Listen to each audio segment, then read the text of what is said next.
So I decided to set myself a little challenge for today. I had some time off of work, I had some time to kill, and I seen one of the comments on one of the ICP videos that I posted the other day asking if I could look into Mintlayer. Now, I'm still very new and I'm still researching and I'm still learning, but I decided that I wanted to see how much I could learn and look into a project that was totally brand new to me and see if I could make any sense out of it without having to spend weeks upon weeks researching and watching and learning. So this is what I have learned on it so far, and honestly I am actually quite a fan of it, but this could be due to the fact that I am notoriously quite hopelessly optimistic on absolutely everything.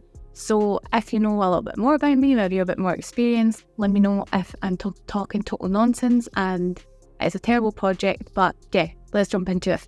Mintlayer is a layer 2 solution that's designed to enhance capabilities of the Bitcoin ecosystem by incorporating sidechain technology. Mintlayer can then facilitate decentralized finance or tokenization, advanced smart contracts, dApps, atomic swaps, and a lot more, whilst keeping its connection to the security of the Bitcoin network and blockchain. So the main vision is to develop a platform to deploy the smart contracts on the BTC blockchain, which will eventually give rise to a decentralized exchange. Mintlayer is opening up new ways to the DeFi sector to integrate with Bitcoin to enable real-world financial use cases on the Bitcoin blockchain. Mintlayer relies on Bitcoin security by anchoring each block on its network to a Bitcoin block. The protocol synchronizes with Bitcoin's timespace, allowing each Mintlayer to last at around 1008 Bitcoin blocks, or approximately 1 week. So the first thing that I looked into was how the staking with Mintlayer works. So the block signers stake tokens to validate and produce the blocks, which is then in turn supporting the network's operation. So Mintlayer operates a hybrid system implementing both proof of stake and certain aspects of proof of work. So how this works in very simple terms is that block signers engage in a process similar to basically guessing a block, it's like mining pretty much. And the primary variable that they can alter to achieve this is the timestamp. So given the chain's approximate 2-minute timing, it's always around 120 seconds. The number of guesses is limited and it's around 180 guesses in that time frame, whereas Bitcoin's proof of work system would make 90 billion guesses. So because the computational is so reduced, this means that even the most basic of desktops can effectively run a Mintlayer node. This accessibility allows almost anyone to run a node, enabling broader participation in running staking pools and therefore further enhances network security. So network participation for Mintlayer is based in pools, and anybody can run their own pool by staking 40,000 of the ML tokens to secure protocol and produce the sign block, and you can also run your own nodes. If you have less than 40,000 ML tokens, you can still participate in the network by delegating your tokens to an existing pool. So stakers and delegators earn block rewards in ML tokens, but obviously the rewards for this are proportional to the amount that you have staked. So as it debuts, it has the ability to create both fungible and non-fungible tokens, each of these having customizable metadata. So for fungible tokens, issuers can manage supply and even freeze the tokens without any need for coding on this. Tokenization on Mintlayer is a built-in feature, and this level of control and flexibility makes Mintlayer an optimal platform for tokenizing a wide variety of real-world assets. So from fractionalized real estate and financial instruments like bonds and stocks, and tangible assets like precious metals and art, Mintlayer has the capacity to handle all of these more kind of complex applications. And going forward, Mintlayer is looking to make some serious functional enhancements. So a key development on the horizon is the hash time lock contract, or HTLC, output that will help to lay the foundation for atomic swaps. So I believe that the atomic swaps basic launch, is supposed to be sometime this year, with the more advanced coming out next year, but the dates on this haven't yet been released by them. So the atomic swaps is set to revolutionize the platform, and this is enabling the creation of decentralized exchanges and facilitating integration of layer 2 solutions, including the Lightning network. Okay, so let's talk about the ML token itself, which I think is what everybody's probably most interested in. So ML is the token of the Mintlayer protocol, and this is an ECR20 token with a total supply of 600 million, which they expect to reach in around about 10 years. And in the run-up to the mainnet launch, we're currently at 400 million tokens. So they initially sold $50,000 worth of ML tokens at 25 cents each during a public token sale that was held on March the 13th last year.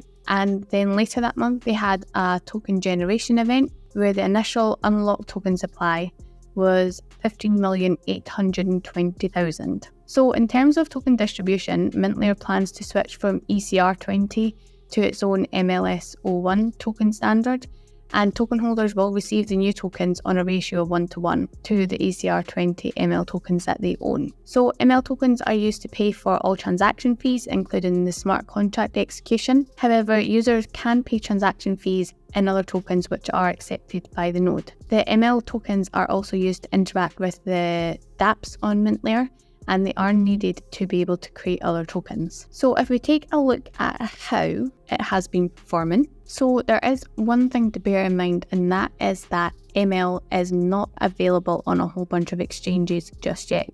It is available on kind of the centralized exchanges, so there's Gate.io. This isn't one that I haven't personally used myself, so I can't tell you very much about it. If you don't know, maybe somebody in the comments can let us know about it. But it is also available on MEXC, which I know there's kind of a little bit of bad press around that just now. I've used it previously. I've never experienced any issues with it. But one thing to bear in mind is that you shouldn't really be leaving your tokens or your crypto on exchanges anyway. So this is still a micro cap with a current market cap of we're sitting at just over 64.5 million just now. But it has been pumping over the last kind of month. So we're up 130% if we want to be super exact about it. In the last month, we had like a little dip here, but I mean, that's to be kind of expected with these kind of things. And we can see that in the last day, so in the last 24 hours, for example, this has gone up by 24%, which is for a microcap, that's pretty good. It has had a trading volume in the last 24 hours of 2,965, which is actually up 10%, which is showing that there's obviously an increase in the interest in it, considering it is a very, very small coin for just now. So I do think that with more potential exchange listings, so say if, for example, if it got listed on Coinbase or something like that, I think we could see this potentially blow up and go even crazier. But I also think that with the mainnet launch that is coming up on the 29th of this month, so 29th of January, I think it has the potential to go on a little bit of a rally after the 29th, but I could be totally wrong, so do not hold me to that. But all we can really do is see what happens with it. So the only kind of, I don't want to say a negative because it's not really a negative, it's maybe just me not understanding, but I'll say downside. The only downside that I've had since looking into it is that I haven't been able to find out exactly how they plan to move the ECR20 ML tokens over to the MLS01. So I'm hoping that maybe somebody can explain to me. It's probably something I've just missed, but I've had a look around and watched a few different videos and people who have also been looking into it, and I've been Googling, I've been on their website. There doesn't seem any clear information on how they plan to actually make that move. So that would be quite good to know. So overall, I think that Mintlayer has some seriously good potential in it. After looking through the roadmap, they've been working their way through all of the kind of milestones for this, and it all seems to be going as smoothly as can be expected. So I do think that personally, before I put any money behind it, just because I've only looked into it for a couple of hours today, so I can't say that I know a great deal about it. I kind of understand the basic fundamentals of the project, but I would probably be looking into a little bit further to see more about how they plan to release, for example, the atomic swaps and everything like that. But I think that for a microcap project, it looks like it's going to do very, very well. I think with the release of the mainnet, we'll really see kind of how far the project can go. But again, it is cryptocurrency, nothing is guaranteed. I don't believe that anybody ever knows anything for certain on them. But let me know what your comments are on Mintlayer in the comments below, and I will see you in the next one. Bye!